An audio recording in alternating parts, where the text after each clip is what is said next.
बोधकथा. एका गावात एक अडाणी माणूस राहत होता. त्याच्याकडे एक बैलगाडी होती. बैलगाडीत सामान लादून ते दुसऱ्या गावी विकायला नेत असे. एकदा मोठा पाऊस झाला. पाऊस थांबल्यावर त्या गाडीवाल्याने गाडीत भरपूर सामान लादले आणि तो रस्त्याने गाडी हाकू लागला.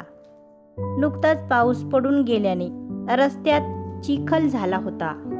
एका ठिकाणी त्याची गाडी चिखलात रुतून बसली.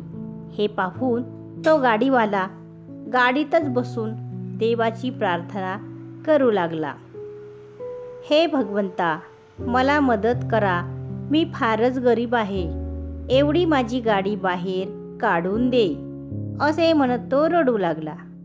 हा माणूस काही हालचाल न करता नुसता बसून आपली प्रार्थना करीत आहे. हे पाहून भगवंत म्हणाला, अरे मूर्ख माणसा, नुसता बसून काय राहिलास? जरा खाली उतर, बैलांना गाडी ओढायला लाव आणि स्वतःही चाकाला हात दे, म्हणजे मी तुझ्या मदतीला धावून येईन. भगवंताचे हे बोल ऐकताच गाडीवाला खाली उतरला. त्याने बैलांना गोंजारून गाडी ओढण्यास प्रवृत्त केले आणि स्वतःही चाकाला हात लावून जोर लावला. त्याच्या प्रयत्नांना यश आले.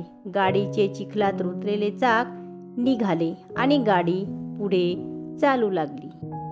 तात्पर्य: जो स्वतः प्रयत्न करतो त्यालाच देव मदत करतो. आळसी माणसासाठी देव धावून येत नाही.